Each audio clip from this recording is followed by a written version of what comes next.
Marty Supreme. As within a review, this may contain spoilers. The best way I could describe this movie is controlled chaos.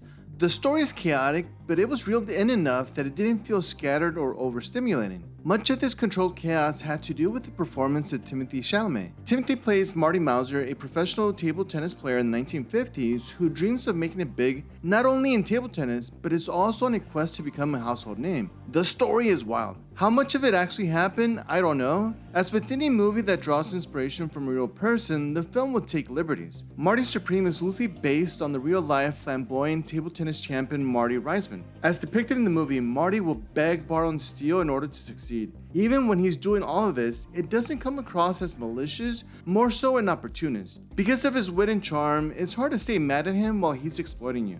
I can't emphasize enough how good Timothée is in this part. In the hands of a lesser actor, this role would have been too much and the film would not have worked. This guy exudes confidence and charm. When I say guy, I mean both Timothée and the character Marty. It's as if they are one and the same, and the role was written specifically for him. The following has nothing to do with the movie, but I wanted to mention this because I find it funny. Nikki Glaser, a comedian, has a joke about Timothée Chalamet's name and how it sounds like a word Adam Sandler would say. Timothée Chalamet. Actually, your name sounds like something Adam Sandler would say. No, Chalamet. Timothée Chalamet. Oh, yes, Timothée Chalamet.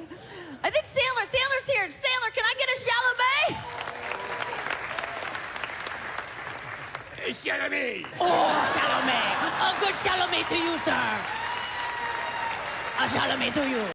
I want to briefly speak about the director of this film, Josh Safdie. If the Safdie name sounds familiar, it's because he has a brother named Benny Safdie, and together they directed Good Time and Uncut Gems. When they came on the scene, they were known as the Safdie brothers, and that's how I was introduced to them. If you haven't seen Good Time starring Robert Pattinson, I highly recommend it. I think this was the first time I saw Robert Pattinson in a different light, and I truly saw his acting abilities. Lately though, the Safdie brothers have ventured off on their own, directing their own films and not as a duo. Benny recently directed The Smashing Machine, starring Dwayne Johnson, and Josh with this movie Marty Supreme. I'm curious whether they will team up again and what caused them to separate in the first place. I'm sure they each have their own tastes and visions for what they want in their films, but I'm hoping they'll get back together, make films, and also continue to do their own projects. That would be the best case scenario, but we'll see what happens. There's actually been an update to this situation. As I was writing this review, a new report came out in Page 6 Hollywood detailing what they believe to be the reason why the Safdie brothers are no longer working together.